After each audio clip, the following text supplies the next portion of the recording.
Hello everyone, आज की class में हम लोग डिस्कस करने वाले हैं हेस लॉ और उसके एप्लीकेशन के बारे में। जैसे कि आप सभी लोग जानते हैं, according to this law, if any reaction or process is completing in one step or multi step, then the change of enthalpy in both cases will be same.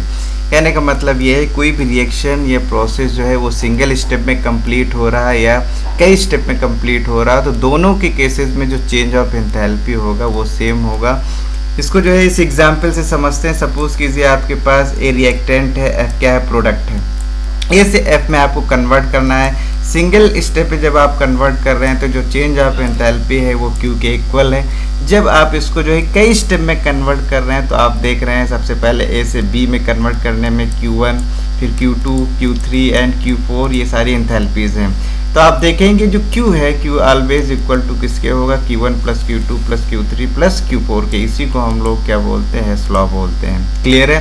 कहने का मतलब ये है कि कोई भी रिएक्शन सिंगल स्टेप में complete हो रही या मल्टी स्टेप में कंप्लीट हो रही, चेंज ऑफ एंथैल्पी है वो ऑलवेज क्या रहेगा, सेम रहेगा।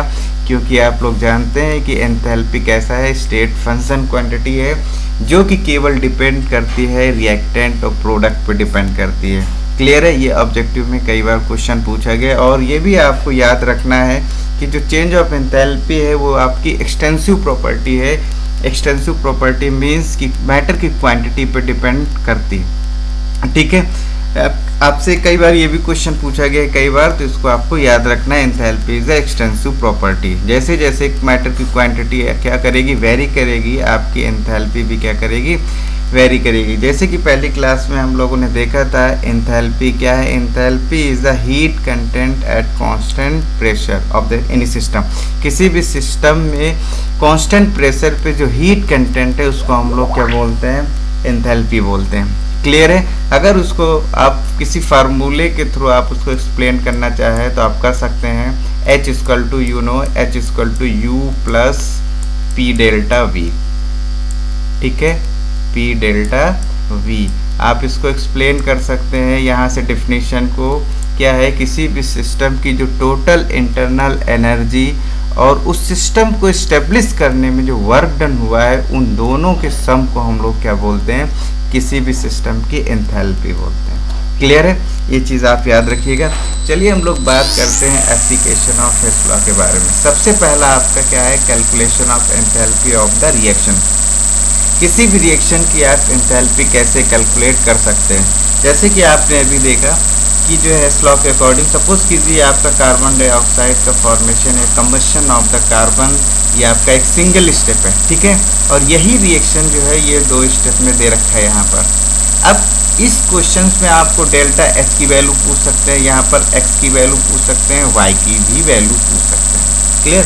तो यहाँ पर देखिए ये कॉमन, ये एक सिंगल स्टेप है, ये 2 स्टेप में दे रखा है। तो इन 2 स्टेप से सबसे पहले हम क्या करेंगे, ये सिंगल स्टेप अचीव करेंगे। ये सिंगल स्टेप कैसे अचीव करेंगे, तो यहाँ पर देखिए ये कार्बन है, half O2 gas CO plus delta H equal to क्या है, X। फिर आपका carbon monoxide plus half O2 gives out CO2 delta H equal to क्या है, Y। इन दोनों रिएक्शन को अगर हम क्या कर दें, ऐड कर दें, तो ऐड करने पर देखेंगे कार्बन मोनोऑक्साइड क्या हो जाएगा, कैंसिल हो जाएगा। ये देखिए carbon solid plus half O2 that is O2, then आपका क्या हो गया, कार्बन डाइऑक्साइड। और ये X plus Y equal to कितना हो गया, -393.5 किलो जूल, जैसा कि आपने हेस लॉ में देखा। क्लियर है? अब इसमें से आपसे X की वैल्यू भी पूछी जा सकती है, Y की भी वैल्यू पूछी जा सकती है और डेल्टा H की भी वैल्यू पूछी जा सकती है। ठीक है? तो एक रिएक्शन जो है आपकी, जो एम है आपका, जो टारगेट रिएक्शन है, और फिर उसके बाद जो है कई सारे स्टेप में आपको वो रिएक्शन क्या अचीव करना रहेगा। तो इस तरीके से आप सॉल्व करेंगे। अभी हम लोग क्वेश्चन भी देखेंगे जिससे आपको आसानी से क्लियर होगा। नेक्स्ट जो एप्लीकेशन है वो आपका है determination of enthalpies of slow reaction. कुछ ऐसी भी रिएक्शन होती हैं जो कि बहुत ही स्लो होती हैं, जिनकी एंथैल्पी कैलकुलेट कर पाना बहुत ही मुश्किल होता है, लेकिन इस लॉ के अकॉर्डिंग हम क्या कर सकते हैं, कैलकुलेट कर सकते हैं। सपोज कीजिए आपके पास एग्जाम्पल है, सल्फर का एलोट्रॉप है आपका रोम्बिक से मोनोक्लिनिक। ये जो कन्वर्जन है, ट्रांसफॉर्मेशन बहुत ही स्लो होता है, इसकी एंथैल्पी कैलकुलेट कर पाना बहुत ही मुश्किल होता है। लेकिन यहाँ पर देखिए सल्फर का जो कंबशन है रोम्बिक का, ये भी दे रखा है, ये भी आपका नोन है, और मोनोक्लिनिक का जो कंबशन है ये भी क्या है, नोन है। तो इन दोनों रिएक्शन से आप क्या करेंगे, ये टारगेट रिएक्शन कैलकुलेट कर सकते हैं। कैसे?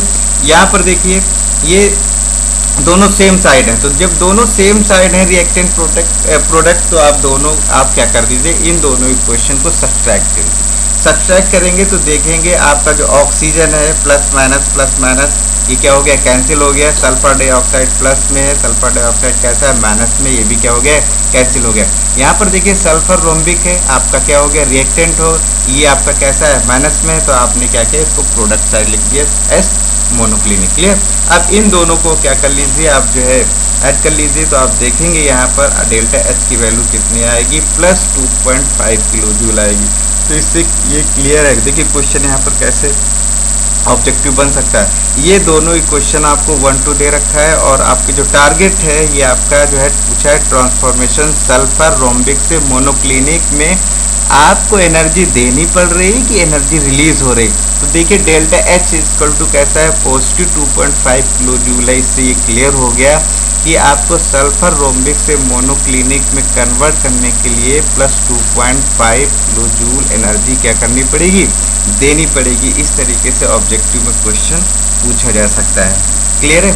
नेक्स्ट देखिए आपका है calculation of enthalpies of formation. जैसा कि पिछली क्लास में मैंने आपको बताया था, एंथैल्पीज ऑफ फॉर्मेशन क्या है, किसी भी सब्सटेंस या प्रोडक्ट के फॉर्मेशन कहाँ से, फ्रॉम इट्स एलिमेंट से जो एंथैल्पी क्या होती है, एक्सचेंज होती है, उसको हम लोग क्या बोलते हैं, एंथैल्पीज ऑफ फॉर्मेशन है। याद रखिएगा फ्रॉम इट्स एलिमेंट, ठीक है, जो नेचर में जिस तरीके से एलिमेंट पाए जाते हैं उसी तरीके से आप लिखेंगे। कुछ भी नहीं करना है आपको, कोई भी इक्वेशन नहीं याद करना है, आपको ये याद रखना है। जैसे सपोज करो फॉर्मेशन ऑफ बेंजीन पूछा है, सबसे पहले प्रोडक्ट साइड आप क्या कीजिए, बेंजीन ड्रॉ कर लीजिए, बेंजीन बना लिया। फिर रिएक्टेंट क्या है, आप देखिए इसमें 6 कार्बन है, कार्बन किस फॉर्म में होता है, सी के फॉर्म में कार्बन, ठीक है, आपने सी लिखा, प्लस हाइड्रोजन किस फॉर्म में, ऑलवेज H2 के फॉर्म में होता है, लिख लिया। फिर उसके बाद देखो यहाँ कार्बन कितने 6 है, यहाँ पर 6 ऐड कर दिया। फिर यहाँ H2 है तो कितने ऐड करेंगे, 3, और ये आपकी क्या हो गई, एंथैल्पी ऑफ फॉर्मेशन की ये इक्वेशन हो गई। मैं इक्वेशन लिखने का तरीका बता रहा हूँ, ठीक है, कुछ भी रटना नहीं है। देखिए सबसे पहले ये आपको जो है यहाँ पर दे रखा है, ये आपको आपसे क्वेश्चन में पूछा जाएगा। जो स्टेप दे रखे हैं वो ये नोन स्टेप दे रखे हैं, ठीक है।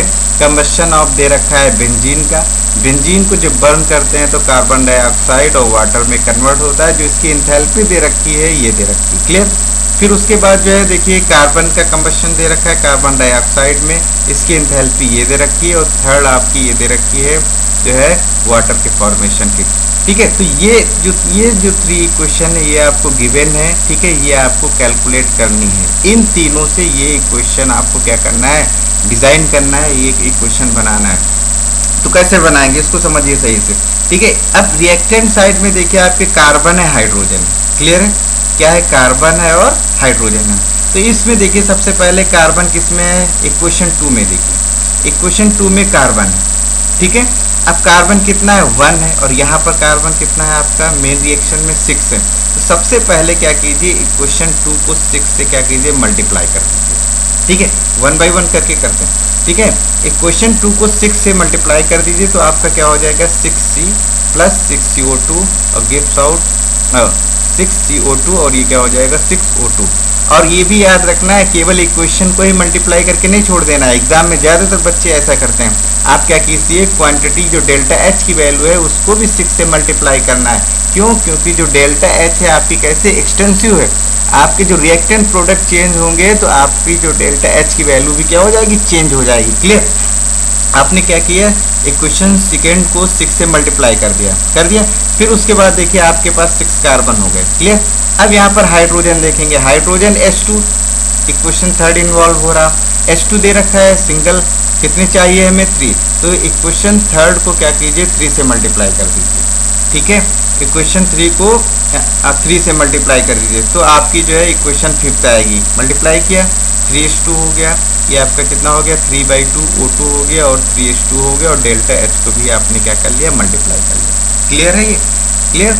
उसके बाद ये 4 और 5 को दोनों को क्या कर दीजिए, ऐड कर दीजिए। क्यों ऐड कर रहे हैं, क्योंकि आपको क्लियर है यहाँ पर देखिए कार्बन और हाइड्रोजन दोनों क्या है, सेम साइड है।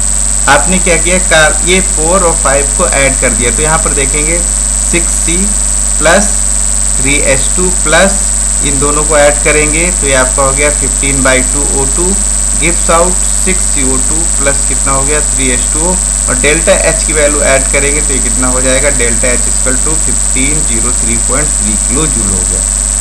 क्लियर हुआ इतना। अब इन दोनों को ऐड करने के बाद देखो लेफ्ट साइड में आपका कार्बन और हाइड्रोजन आ गया। अब हम इक्वेशन फर्स्ट को देखेंगे। अब इक्वेशन फर्स्ट को देखेंगे तो देखिए बेंजीन, आप इसके नीचे आप इक्वेशन फर्स्ट को लिख लीजिए। अब देखिए जो आपके दोनों रिएक्टेंट है कार्बन हाइड्रोजन और प्रोडक्ट दोनों क्या है, सेम साइड है। तो इसका मतलब हमेशा समझ जाइए जब रिएक्टेंट प्रोडक्ट दोनों सेम साइड हो तो उनको क्या करना है, हमें सब्सट्रैक्ट करना है। ठीक है, इन दोनों क्योंकि आपने आइटम पहले से इक्वल कर लिए, ठीक है, बेंजीन का एक ही मॉलिक्यूल बन रहा तो इसको मल्टीप्लाई करने की जरूरत हमें नहीं है।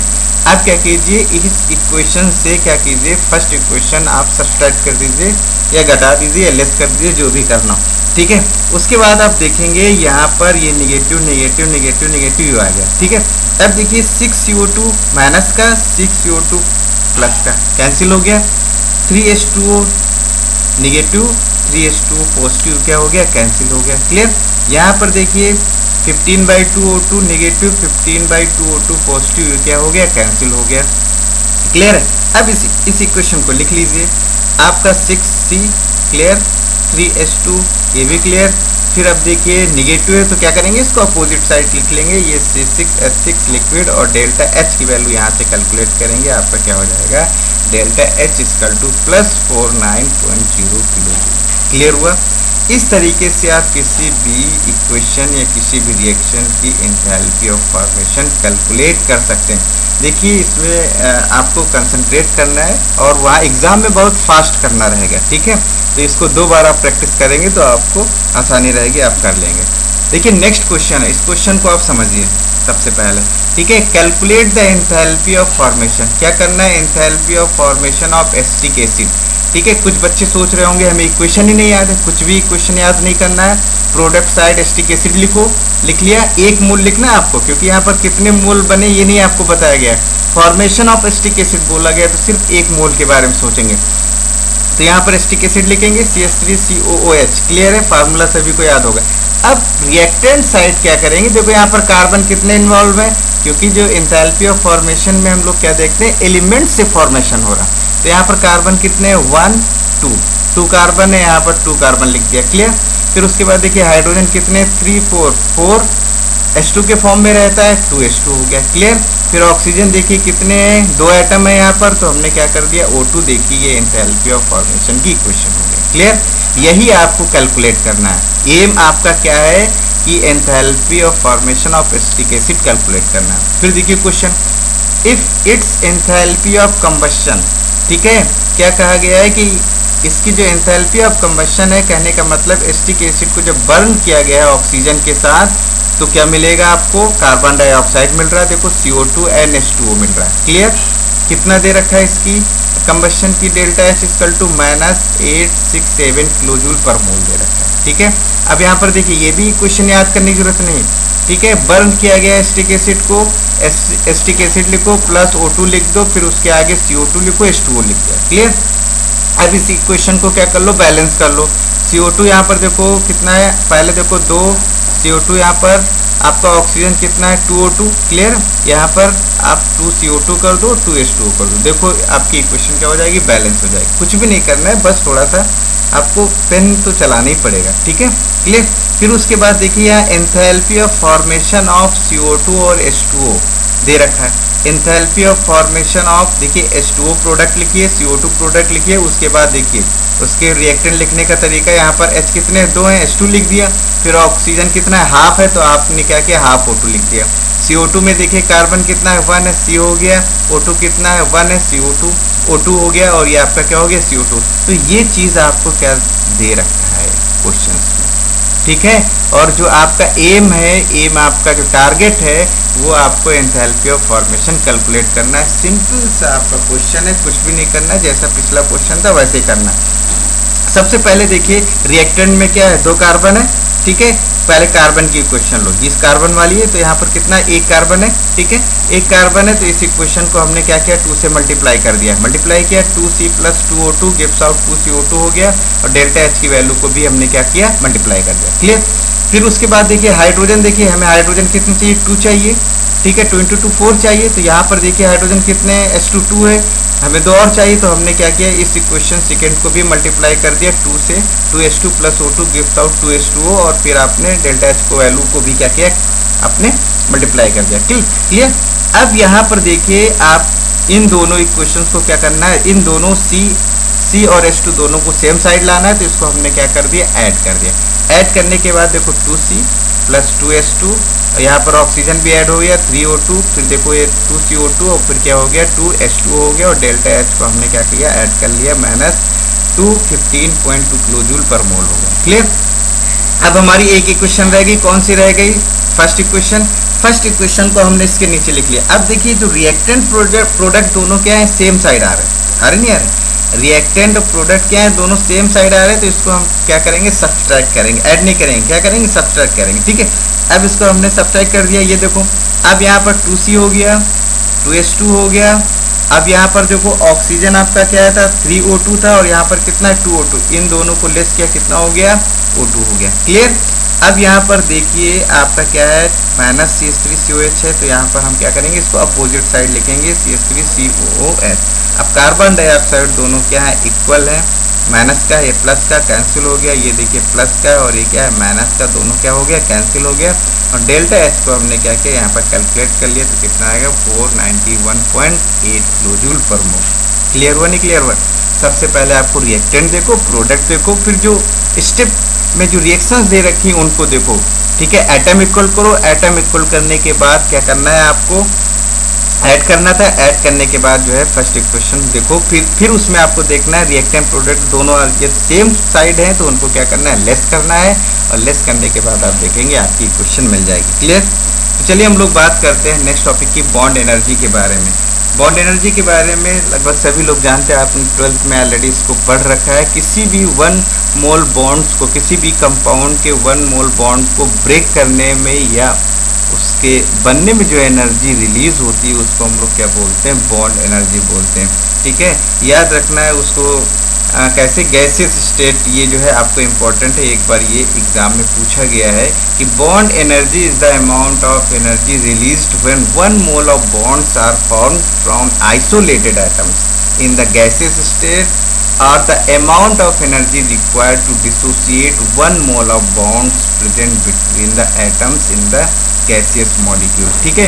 जनरली जो बॉन्ड एनर्जी हम लोग मेज़र करते हैं वो डिसोसिएशन एनर्जी या बॉन्ड को ब्रेक करने में जो एनर्जी, एवरेज एनर्जी रिलीज होती है, उसी को हम लोग क्या बोलते हैं, बॉन्ड एनर्जी बोलते हैं, क्लियर है, ठीक है। जैसे सपोज करो आपको डायटोमिक मॉलिक्यूल की बात करें तो आपका H2O2 N2, इस केसेस में आप देखेंगे जो डिसोसिएशन एनर्जी है उसी को हम लोग क्या बोलेंगे, बॉन्ड एनर्जी बोलेंगे। लेकिन पॉलीएटॉमिक मॉलिक्यूल में इस तरीके से हम लोग नहीं, उसमें एवरेज वैल्यू लेते हैं, क्योंकि यहाँ पर CCl जो बॉन्ड है, सपोज करो CH3Cl, CH2Cl2, CH3, इन तीनों में जो है आपको क्या मिलेगा, CCl बॉन्ड मिलेगा, लेकिन तीनों में जो आपकी बॉन्ड एनर्जी होगी वो सेम नहीं होगी, ठीक है। तो हम लोग यहाँ पर क्या करेंगे, एवरेज वैल्यू लेंगे। चलिए एग्जाम्पल से देखते हैं, ठीक है। देखिए सबसे पहला आपको क्वेश्चन दे रखा है, calculate the bond energy HCl। यहाँ पर देखिए HCl दे रखा है, given that the bond energy of H2 का दे रखा है और Cl2 का दे रखा है, ये वैल्यू दे रखी है, ठीक है। और जो delta H formation of HCl की वैल्यू दे रखी है कितनी, -91 किलोजूल पर मोल दे रखी। सबसे पहले इक्वेशन लिखना है, इक्वेशन को रखना नहीं है, 1 मोल का फॉर्मेशन हुआ है, HCl लिखा प्रोडक्ट साइड। अब देखो H किधर है, H2 के फॉर्म में होता है, तो हमने क्या किया, हाफ H2 कर दिया। Cl किस फॉर्म में होता है, Cl2 के फॉर्म में होता है, हाफ Cl2 कर दिया, क्लियर। ये आपकी क्या हो गई, फॉर्मेशन की रिएक्शन हो गई, और डेल्टा HF की वैल्यू कैलकुलेट करना है, क्लियर। जो आपका इक्वेशन, जो आपका सॉरी यहाँ पर जो है डेल्टा HF की वैल्यू दे रखी है, हमें बॉन्ड एनर्जी कैलकुलेट करना है HCl पे, ठीक है। जो फार्मूला होता है वो आपको याद रखना है, डेल्टा H इक्वल टू आपका क्या है, summation bond energy of reactant minus summation bond energy of product, ये आपको याद रखना है, ठीक है। बॉन्ड एनर्जी आपको यहाँ पर इस फार्मूले में इस तरीके से कन्वर्ट कर लीजिए, half H2 plus half Cl2 minus bond energy of HCl। ये आपको क्या करना है, कैलकुलेट करना है। क्लियर। यहाँ पर देखिए डेल्टा H क्या है, यहाँ पर डेल्टा H क्या है, एंथैल्पी ऑफ फॉर्मेशन जो कि दे रखा है -91, इसको आपने लिखा। फिर आपने क्या किया, ये वैल्यू पुट कर दिया और यहाँ पर सिंपल मैथमेटिक्स से बॉन्ड एनर्जी ऑफ HCl क्या किया, कैलकुलेट कर लिया। क्लियर है। सिंपल सा क्वेश्चन था, इस तरीके के क्वेश्चन एग्जाम में पूछे जा सकते हैं। केवल आपको याद रखना है, क्या याद रखना है, किस तरीके से आप इक्वेशन लिखेंगे। अगर आपने सही इक्वेशन लिख ली तो आधा आपका क्वेश्चन सॉल्व हो गया। क्लियर। चलिए ये दूसरा क्वेश्चन, ये भी इंपॉर्टेंट क्वेश्चन है। क्या है, calculate the bond energy of CH bond. याद रखिए, calculate the bond energy of CH bond given that the heat of formation of CH4, heat of sublimation carbon and heat of dissociation of H2, और ये value आपको दे रखी है। क्या दे रखा है, सबसे पहले ये आप लिखेंगे। देखिए CH4 का फॉर्मेशन दे रखा है, फॉर्मेशन इक्वेशन आप लिख ही लेंगे। CH4 है, कार्बन सिंगल है, फिर 2H2 और ये CH4 हो गया। जो आपकी डेल्टा H की वैल्यू कितनी दे रखी है, -74.8 किलो जूल पर मोल। क्लियर। फिर उसके बाद heat of sublimation of carbon, ये सॉलिड में है, सब्लिमेशन गैस में कन्वर्ट हो गया, ये वैल्यू भी आपको दे रखी है।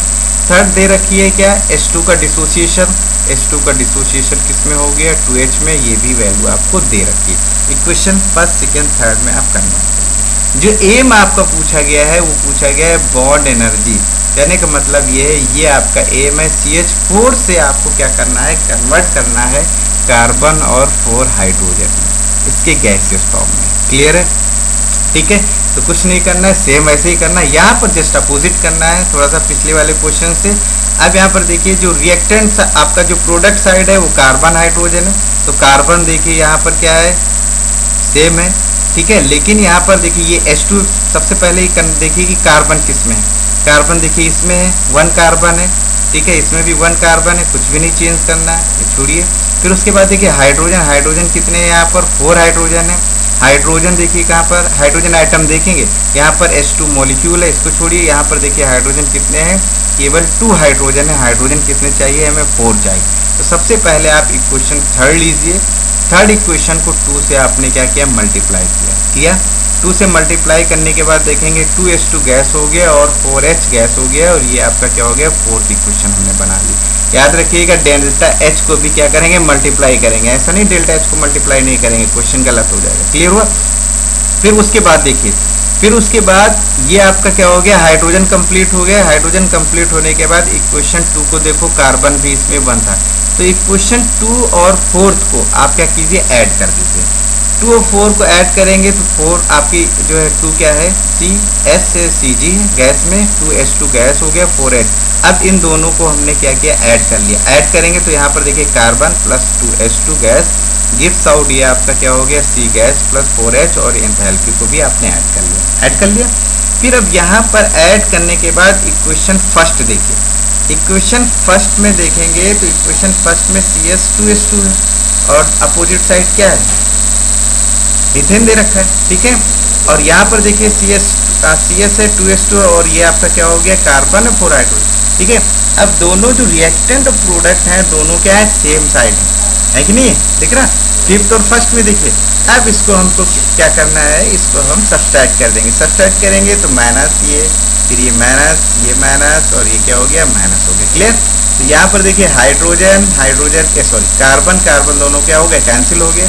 फिर ये देखिए हाइड्रोजन ये भी कैंसिल हो गए। अब क्या रह गया, यहाँ पर देखिए नेगेटिव है तो हमने क्या किया, इसको जस्ट अपोजिट कर लिया। ये CH4 गैस हो गया, ये क्या है, पॉजिटिव, हमने इसी तरफ लिख लिया, और ये क्या हो गया, एंथैल्पी हो गई। अब यहाँ पर देखिए, अब ये आपकी बॉन्ड डिसोसिएशन एनर्जी आ गई किसकी, CH4 में। ठीक है, अब यहाँ पर देखिए CH4 पे CH बॉन्ड कितने हैं, 4 हैं, तो सिंगल CH की बॉन्ड एनर्जी कितनी हो गई, जो आपकी डेल्टा H वैल्यू आई है उसको क्या करेंगे, 4 से डिवाइड करेंगे, और ये आपको क्या मिल जाएगी, सिंगल CH बॉन्ड की क्या बॉन्ड एनर्जी। क्लियर हुआ। कुछ भी नहीं करना है, केवल 2-3 बार आप इस वीडियो को देखेंगे, क्वेश्चन देखेंगे, आपको ये कंप्लीट हो जाएगा। ठीक है, नेक्स्ट आपका है application of bond energy. Suppose कीजिए आपको डिटर्मिनेशन ऑफ एंथैल्पीज क्या करनी है, कैलकुलेट करनी है, और जो वैल्यू है बॉन्ड एनर्जी के टर्म में आपको दे रखा है। ठीक है। एक क्वेश्चन मैंने यहाँ पर ले रखा है, सपोज कीजिए आपको क्या है, इथाइलिन है या एथिलीन जिसको बोलते हैं, और इसका हाइड्रोजनेशन रिएक्शन है, ठीक है। यहाँ पर ये क्या बन रहा है, आपको इथेन मिल रहा है, क्लियर है। डेल्टा एच की वैल्यू आपको कैलकुलेट करना है, ठीक है। डेल्टा एच की वैल्यू क्या करना है, कैलकुलेट करना है, और फार्मूला आपको क्लियर है, delta H equal to bond energy of reactant minus bond energies of product, clear है, ठीक है। इसको दो तरीके से हम लोग सॉल्व कर सकते हैं। पहला तरीका आप देखिए, ठीक है, ये वैल्यू आपको दे रखी है, कार्बन कार्बन डबल बॉन्ड, ठीक है, बॉन्ड एनर्जी दे रखी है, और CH बॉन्ड एनर्जी दे रखी है, फिर HH बॉन्ड एनर्जी दे रखा है आपको, फिर कार्बन कार्बन सिंगल बॉन्ड की भी बॉन्ड एनर्जी आपको दे रखी है, ठीक है। तो सबसे पहले क्या कीजिए, यहाँ पर देखिए डेल्टा एच इक्वल टू आपके रिएक्टेंट क्या क्या याद रखिए, यहाँ पर रिएक्टेंट माइनस प्रोडक्ट है, ऐसे कैलकुलेट करते थे, delta H equal to summation product minus reactant, clear है। यहाँ पर देखिए सबसे पहले आपका रिएक्टेंट साइड में देखिए कार्बन कार्बन क्या है, सिंगल डबल बॉन्ड है, लिखिए, क्लियर। फिर उसके बाद देखिए CH बॉन्ड कितने हैं इसमें, CH बॉन्ड कितने हैं यहाँ पर देखिए, 2 इसमें, तो ये आपके क्या हो गया 4 × CH बॉन्ड, क्लियर। फिर उसके बाद देखिए रिएक्टेंट में आपका क्या है, HH बॉन्ड कितना है 1, तो डेल्टा H HH, क्लियर हुआ। फिर उसके बाद माइनस करना है, फिर प्रोडक्ट साइड में आइए, देखिए यहाँ कार्बन कार्बन कितने बॉन्ड है, सिंगल बॉन्ड है, क्लियर। 6 इसमें देखिए CH बॉन्ड है, ये भी क्लियर हो गया, क्लियर। अब क्या कीजिए, वैल्यू पुट कर दीजिए, यहाँ पर देखिए कार्बन कार्बन डबल बॉन्ड की वैल्यू पुट किया हमने, पुट कर दिया। फिर 4 × CH बॉन्ड की वैल्यू पुट किया, पुट कर दिया। फिर देखिए HH बॉन्ड की वैल्यू पुट किया, पुट कर दिया, क्लियर। फिर माइनस क्या करेंगे, फिर यहाँ पर कार्बन कार्बन सिंगल बॉन्ड की वैल्यू पुट कर दीजिए, फिर 6 × CH बॉन्ड की वैल्यू पुट कर दीजिए, क्लियर। फिर इनका कैलकुलेशन करेंगे तो माइनस 129.6 किलो जूल पर मोल आएगा। दूसरा तरीका क्या है, दूसरे तरीके में आपको ये सारी वैल्यू पुट करने की ज़रूरत नहीं है, केवल ये देखेंगे रिएक्टेंट साइड और प्रोडक्ट साइड किन बॉन्ड में चेंजेस आ रहे हैं, ठीक है। देखिए दूसरा method delta H equal to, देखिए यहाँ पर डबल बॉन्ड क्या हो रहा है, ब्रेक हो रहा है, तो केवल यहाँ पर डेल्टा एच क्या लेंगे, कार्बन कार्बन डबल बॉन्ड, ठीक है। यहाँ पर देखिए ये H2 बॉन्ड क्या टूट के इसमें जुड़ रहा है, टूट रहा नहीं टूट रहा, ब्रेक हो रहा, तो यहाँ पर डेल्टा HH वैल्यू कर लिया, क्लियर। अब सारी वैल्यू पुट करने की जरूरत नहीं, माइनस। फिर यहाँ पर देखिए क्या फॉर्मेशन हो रहा है, कार्बन कार्बन सिंगल बॉन्ड का फॉर्मेशन हो रहा है, तो ये value delta H equal to carbon carbon single bond, ठीक है, प्लस यहाँ पर कितने CH बॉन्ड एक्स्ट्रा बन रहे हैं, 2 CH बॉन्ड एक्स्ट्रा बन रहे हैं, 2 × डेल्टा CH वैल्यू पुट करेंगे तो दोनों की वैल्यू आपको क्या मिलेगी, सेम वैल्यू मिलेगी, क्लियर। किसी भी एक मेथड से आप ये क्वेश्चन सॉल्व कर सकते हैं, क्लियर। दूसरा आपका है determination of enthalpies of formation, ठीक है। एंथैल्पीज ऑफ फॉर्मेशन जानते हैं, जैसे सपोज करो कोई भी प्रोडक्ट मिला है, अभी पीछे भी मैंने एक्सप्लेन किया, सबसे पहले प्रोडक्ट लिखो, फिर उसके एलिमेंट लिख लीजिए, ठीक है। कितने कार्बन है, 2 कार्बन, 3 कार्बन, हाइड्रोजन कितने हैं, 6 हाइड्रोजन है, ठीक है, या 3:2 भी लिख सकते हैं। फिर ऑक्सीजन कितने हैं, 1 ऑक्सीजन है, क्लियर। ये वैल्यू आपको दे रखी है, HH वैल्यू दे रखी है, ऑक्सीजन एटम की दे रखी है, कार्बन जो है सॉलिड से गैस सब्लिमेशन की वैल्यू दे रखी है, single bond CC single bond, CH bond दे रखा, C डबल बॉन्ड दे रखा, ठीक है। कुछ भी नहीं करना है, सेम करना है, delta HF formation equal to summation क्या, रिएक्टेंट माइनस क्या करना है, प्रोडक्ट कर देना है, क्लियर है। बोलिए यहाँ पर देखिए 3 है कार्बन, 3 × ठीक है, 3 × कितना रखेंगे, 435, ये आपका 3:2, यहाँ पर कितना हो जाएगा, इसको हम लोग 3:2 लिख सकते हैं, क्लियर है। इसको 3:2 कर लीजिए, तो यहाँ पर 3 × 435 देखिए हाइड्रोजन की, क्लियर, प्लस उसके बाद देखिए हाफ, ऑक्सीजन कितना है यहाँ पर, हाफ है, तो अपने हाफ किया, और ऑक्सीजन का बॉन्ड कितना बॉन्ड एनर्जी दे रखा है, 138 अपने यहाँ कर लिया, क्लियर।